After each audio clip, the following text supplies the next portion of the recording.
Welcome everybody to this exciting interview with Kat from. Do you want to say that you're from Tamarin Health, from Nectar Protocol, from Shyro? What is how should I introduce your company that you're working with?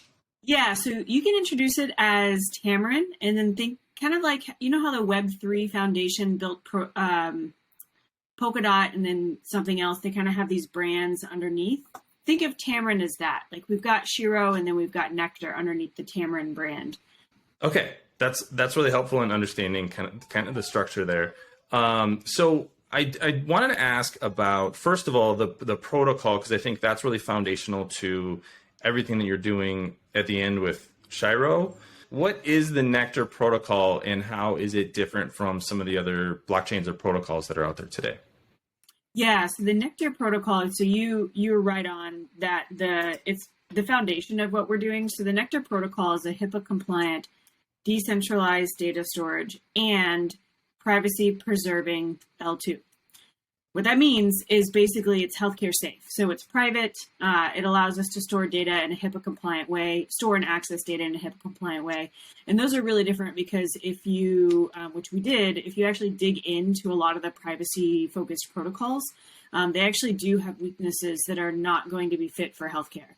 So if we want healthcare to kind of move into this same direction as Web3 is, which is focused on individual ownership, generally making the industry better because healthcare sucks pretty much everywhere. We need a foundation that is actually healthcare safe. So that's Nectar. In as you said, it literally is the foundation. It's open or will be open, which means anyone will be able to build on it, not just us. So I just want to understand this and clarify this. So Nectar is living on top of Ethereum. Is that correct? So it's because it's a layer 2 on top of Ethereum. Yeah, right now it's what we call EVM compatible. So that's the Ethereum virtual machine compatible. The L2 is we're using a rollup infrastructure. So the reason why we chose rollups is there have been a lot of scaling solutions built on top and tried on top of existing L1s, but we really saw rollups as moving to the forefront in terms of scalability and reduced cost. So for us, that makes a lot of sense. Healthcare is already expensive, kind of contributes to the whole suckiness factor of healthcare. So we're really betting on rollups, which is EVM compatible. So starting with Ethereum.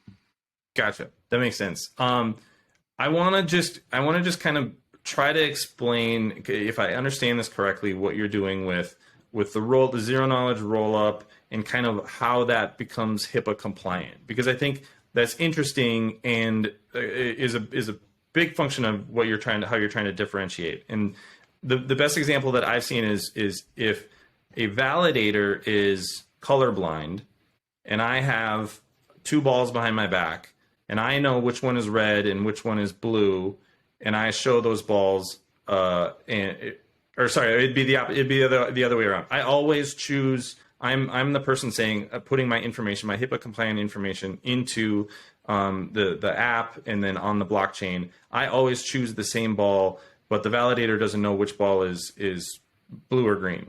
So if I always choose the same ball, no matter which hand it's in, then they know, well, you must be telling the truth. You must know that this ball is in fact green, even though I can't prove that.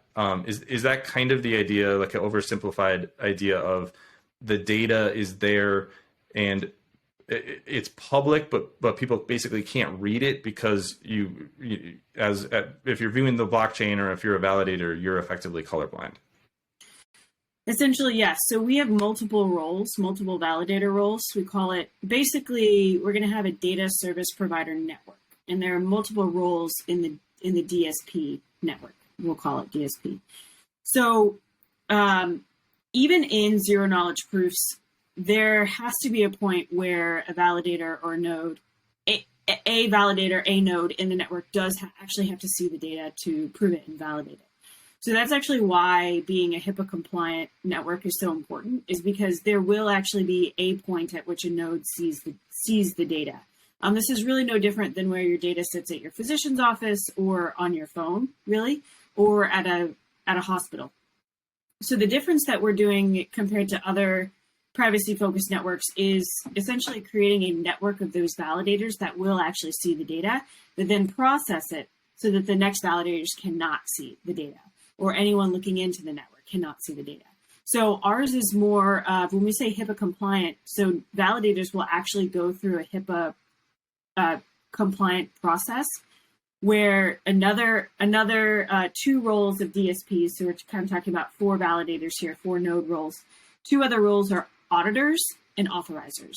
So when you come in and you say, I want to be a HIPAA compliant node, I have really secure infrastructure, I'm a physician office already, or I already run node infrastructure, and I want to go take it an extra step and be HIPAA compliant. The authorizer, so you'll ping the authorizer, and then the authorizer will check your systems. It's both on-chain and off-chain compliance. Follows standard HIPAA rules. It's actually quite simple. And then they give you a pass. Yes, you're good to go.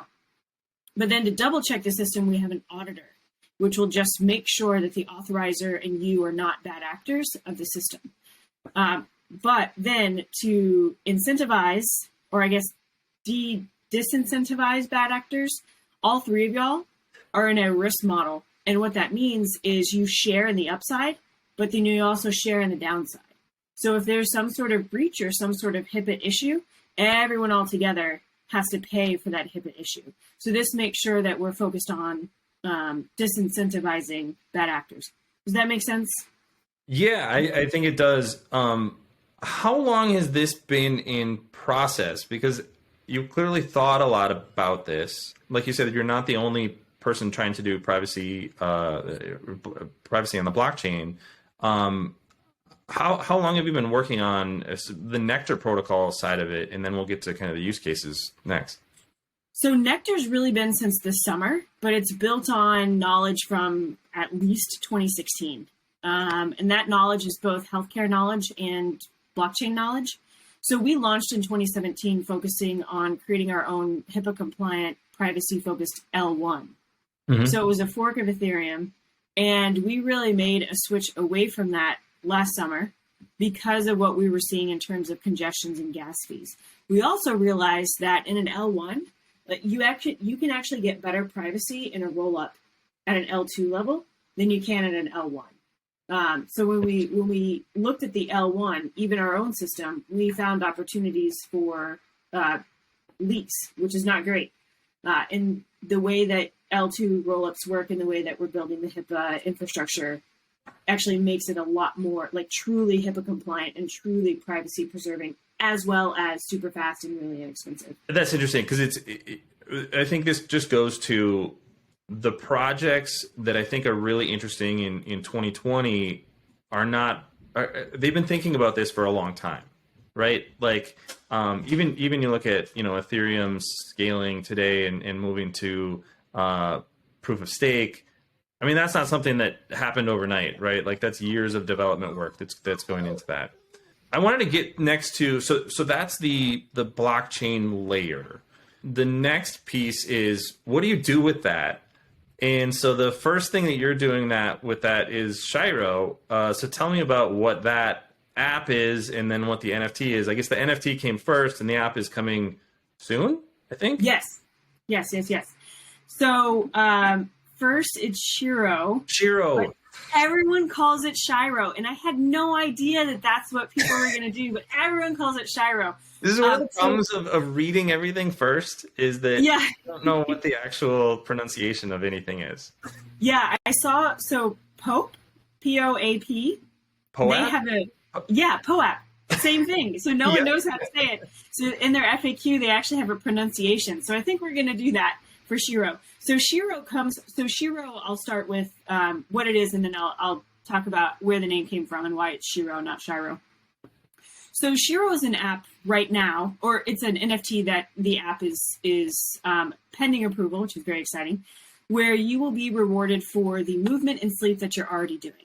And rewards come in the form of basically health and wellness deals and perks. We're actually starting first with cash back.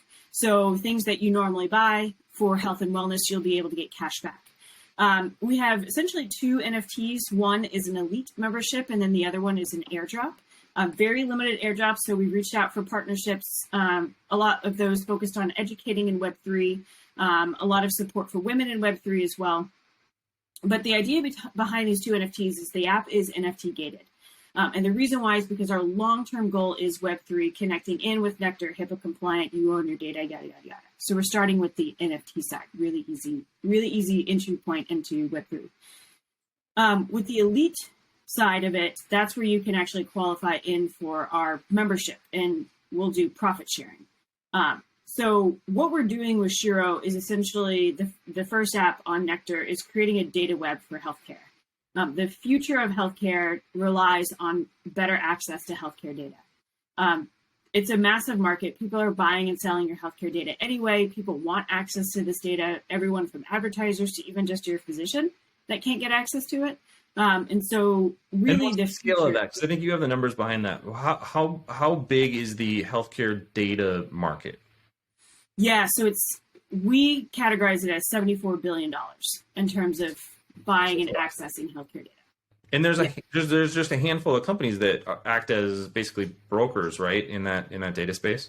Exactly. IMS actually started this back in the 1950s with pharmacy data. So they would go door to door to pharmacy saying, "We'll buy your healthcare data. You can use it as a revenue stream." Back then, it was just a bunch of paper. And it's grown into this multi-billion-dollar market. And you're right, it is under, you could probably count the companies on two hands that control this market. So that's the idea of Shyro. So this would be information like, it's not, Travis takes this medication. It's, we have 1,000 customers. They have, like 5% of them have knee issues, 5% of them are on this kind of medication, 3% are pregnant. Like it's that kind of information. So if you are let's say a pharmaceutical company and you're trying to decide what drug you're going to produce next, one of the questions you would ask is, well, how much demand is there for this drug versus drug A versus drug B? And that would give you some information behind that. That's sort of the right way to think about it? That's exactly right. And that's a good example because one of my friends works at a pharmaceutical company, bio or medical device company, and her department's budget, just her department, is $20 million a year buying de-identified healthcare data. Yeah. For that very reason, because they focus on sales, mergers, acquisitions, and the business side. Yeah. So, yeah. And so what Shyro, I'm going to get this right, is aiming to do is basically, my understanding would be if you're providing data from an Apple Watch or a Garmin watch or something like that, you're going to actually provide more data, but you're being rewarded for providing that data instead of the doctor's office or the insurance company selling that data. Is that sort of broadly what you're doing with this app? Yep, that's exactly right. That's exactly right. And so what is a membership? And full disclosure, I have one of the Shyro NFTs, so I got that, and then I also my wife got one of the airdrops. So we're excited to try this out. What's the membership for the NFT? Because I think it's one of these things where, and this oftentimes happens in the Web3 and NFT space, that you're basically betting on a concept and a person or a group of people. So I was like, when I bought this, I was like, hey, this is a really interesting concept. I want to test it. I want to be a part of it. At the same time, I don't know everything that I'm getting into, just like you didn't know what you were getting into if you bought a Bored Ape in 2021. So what can you tell me about the membership side of things? Yeah, so once you get an elite Shyro NFT, you'll be able to activate an elite membership. And what the elite membership comes from is it's essentially membership in our DAO. And the DAO is legally formed as a cooperative, which is great in a lot of ways, but we chose that very specifically because it allows us to profit share with members. So, and this has been, I kind of think if all of the blockchain companies had really known about cooperatives back in 2017, 2018, I think the space would look a lot different, probably would have moved a lot faster, because it is a legal way to do what a lot of people are trying to do in blockchain, which is to reward their members for helping to grow the brand and grow the company.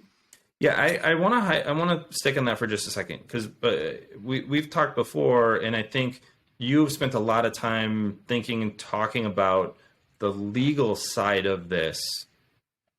So it's not. I think this is what's interesting is a lot of DAOs in the NFT space are really just kind of like a voting machine on a Discord server.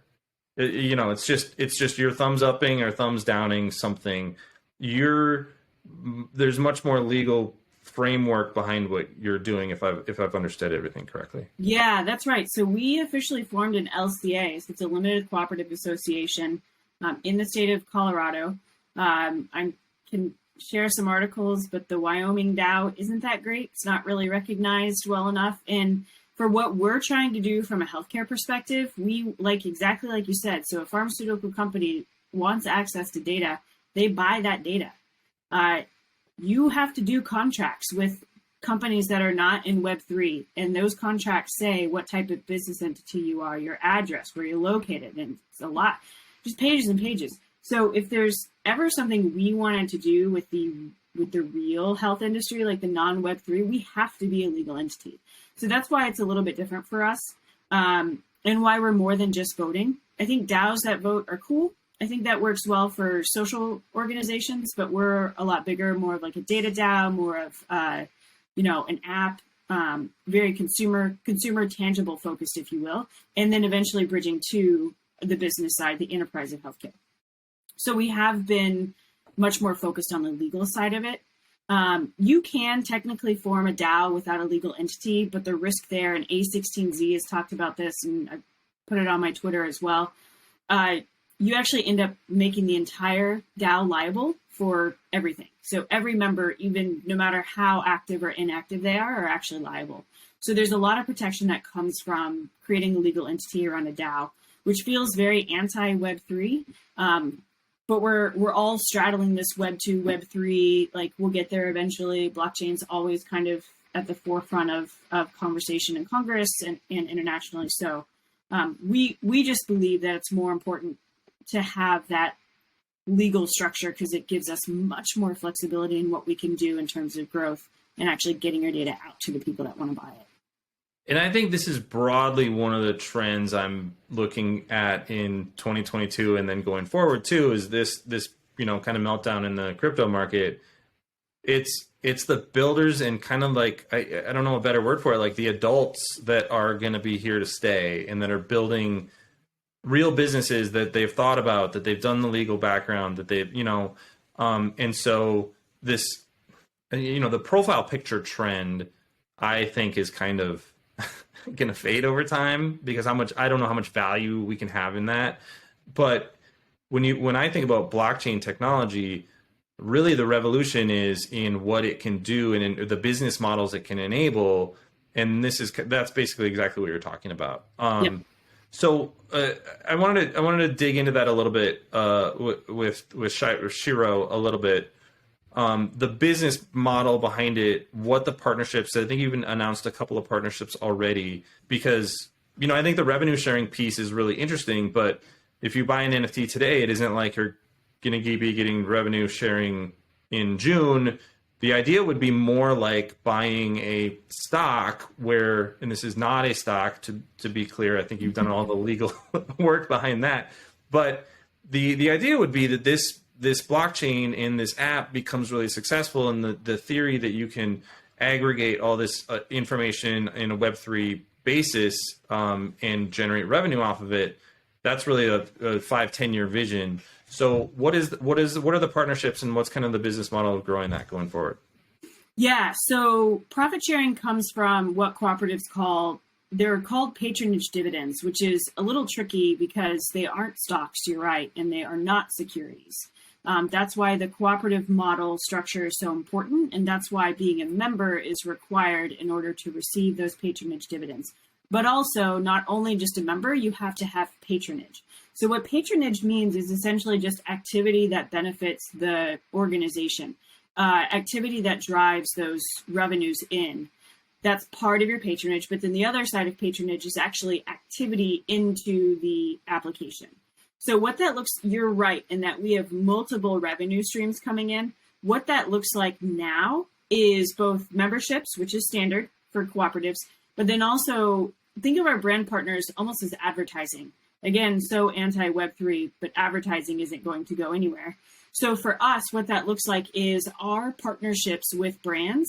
Basically, when you are opting into, when you become a member and you have patronage and you buy products, health and wellness deals or perks that come in through our marketplace, we do get revenue from that. So this is really not different from a Rakuten model or, a model where as our community grows, we'll be able to say we have 65,000 runners and they really love Brooks shoes, or they really love Tracksmith clothes, which is a brand in Boston. So the short term is kind of more of that advertising side of it, where we give you access to exclusive deals and perks.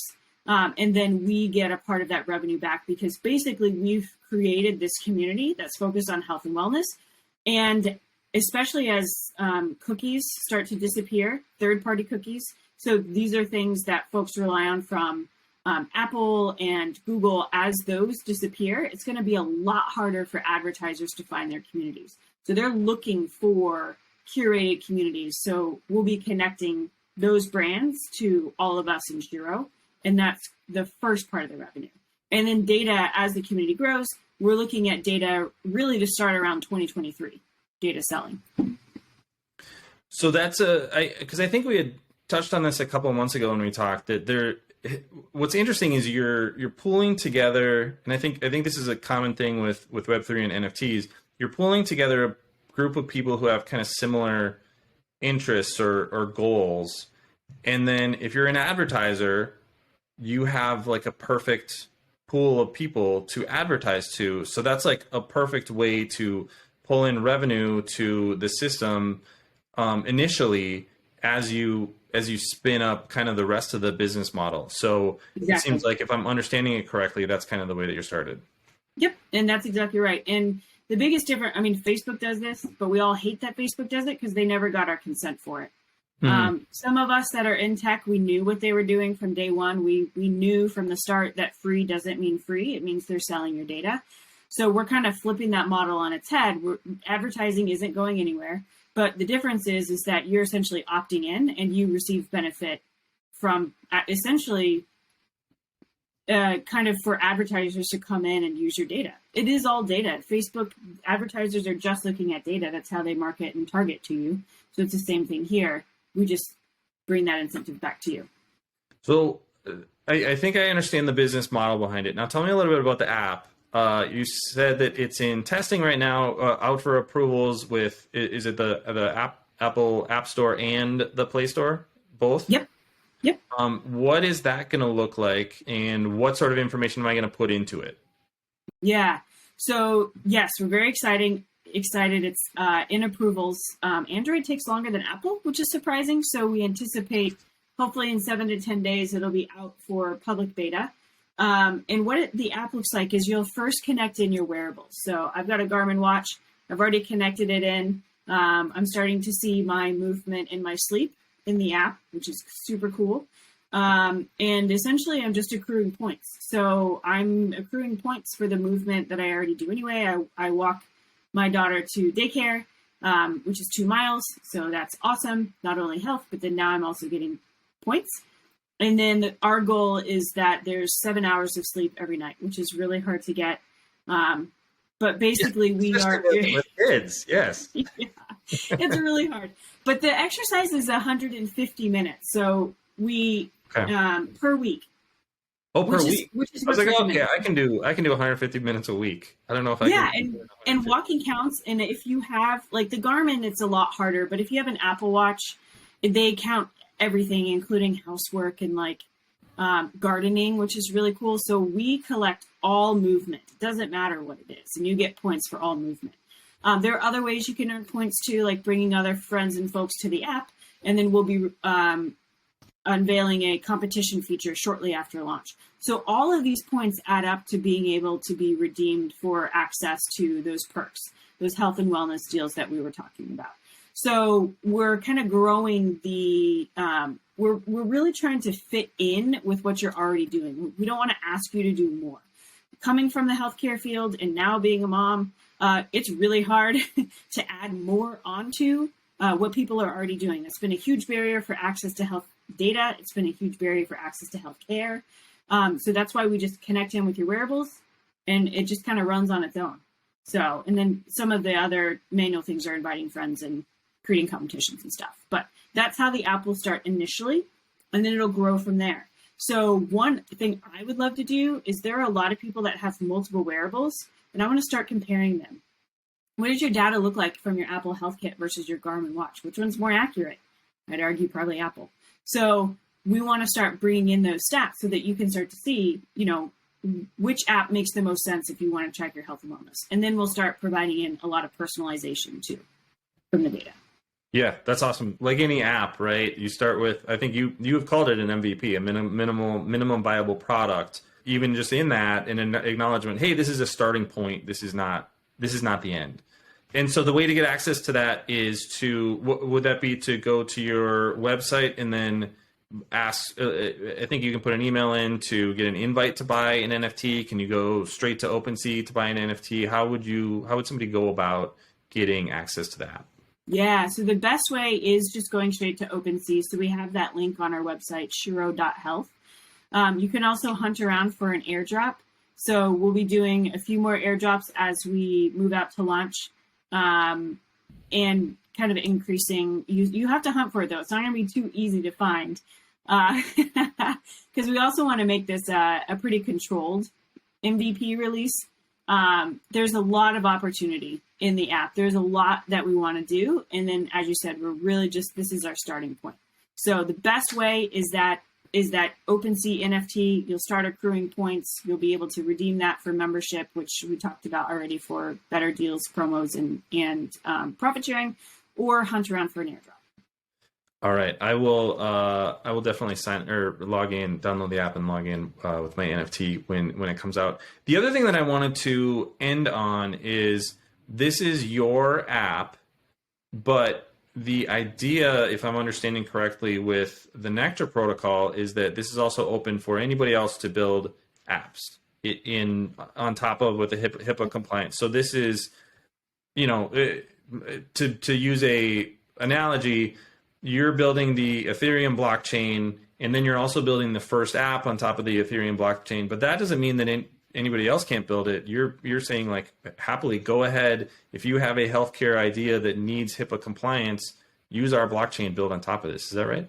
Yeah, that's right. So when Nectar is released, that's 100% correct. So since we were founded in 2017, I know people don't like it, especially investors, but we needed the protocol. It didn't exist. It still doesn't exist. So we're just building the rails, and then you're exactly right. Other people will be able to build on top of it. That's the only way. It's kind of like there's no one digital health company that's going to fix healthcare. There just isn't. Mm-hmm. Even Change Healthcare, despite their name, even large insurance companies, they're just not going to do it. The best way to do it is to create a foundation that other people can use, and then to collectively grow that innovation over time. So yes, Nectar will be open. Anyone else can use it, and they'll have that HIPAA compliant infrastructure that they can use to create their Web3 app. Well, that is very interesting. I'm excited to follow what goes on here, and obviously download the app and get this is my wife's first NFT. So Yay! happy to get her into this as well. So thank you so much for the time. I really appreciate it, and sharing the knowledge, what you're building, and kind of the vision here. I'll share some links as well with everything that people need to know to find out where to buy the NFT or more about the protocol. So happy to share that information as well. But I'm excited to follow the business growing, and I think, like I said, this is what's interesting is this is an innovative business model that doesn't exist in Web 1 or Web 2. It's kind of only enabled by Web 3s. And so that, I think that's really compelling. So thank you for the time. Appreciate it. And we will be in touch. Yes, sounds good. Thank you so much.